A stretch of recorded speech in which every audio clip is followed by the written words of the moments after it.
అయ్యా, విద్యార్థి ముఖ్య నాయకులు పాల్గొన్నారంటున్నావు. ఈ ముఖ్య నాయకులు సమస్యలు చెప్పాలి. వీళ్ళకి ఏ లీగల్ నాలెడ్జ్ ఉందని, లీగల్ ప్రుడెన్సీ ఉందని, లీగల్ ఇష్యూస్ వీళ్ళతో చర్చించినాక వస్తాయని చెప్తున్నారు. గతంలో కళ్ళు దొబ్బినా డిప్యూటీ సీఎంతో అసెంబ్లీలో మాట్లాడించినప్పుడు లీగల్ ఇష్యూస్ పారా 18 ఏం చెప్తుంది? గత పబ్లిక్ సర్వీస్ కమిషన్ గంట చక్రపాణి లేడా? మిగతా ఎవరు లేరు? ఫస్ట్ నుంచి అడ్డుపడే దొంగలవి. ఈ దొంగలతోటి మళ్ళీ సీఎం చర్చించి మళ్ళీ ఏం మాట్లాడతాడు? ఒక్కొక్కడికి కాంగ్రెస్ కండోలు కప్పుకుంటే కప్పుకోరి, రారి బెరగీసుకొని కొట్లాడదామంటే అశోక్ నగర్లో కొట్లాడదాం, అందరం రాజకీయాలలోకి దిగుదాం, తన్నులు తిందామంటే తిందాం. ఇక నిరుద్యోగులు ఎవర్రా మోసాలు చేసేది? లంగలు దొరికారు గ్రూపులలో మొత్తం. ఒక్కొక్కడు ఎక్కడ పడితే అక్కడ బ్లాక్మెయిల్గా ఇక్కడక్కడ పెట్టేది.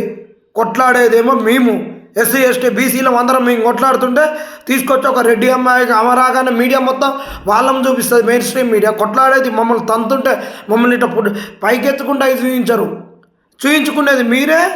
మళ్ళీ మీరే ఒకళ్ళకు విమర్శలు ప్రతి విమర్శలు. ఇక్కడ కింది కులాలు నలిగిపోయినా ఇలా ఆత్మలు ఘోషిస్తున్నా మీకైతే పట్టదు. సైడ్ ట్రాకులు పెట్టించేటట్టు తప్పించేటట్టు మాట్లాడు. ఇంకా భజనలు చేస్తే మాత్రం బాగుండదు. రారి కొట్టుకుందాం అంటే కొట్టుకుందాం. రీ ఇలాంటివి కనుక పిచ్చి పిచ్చి కూతలు కూస్తే బాగుండదు. ఇక అందరం తెగిడిద్దాం. రీ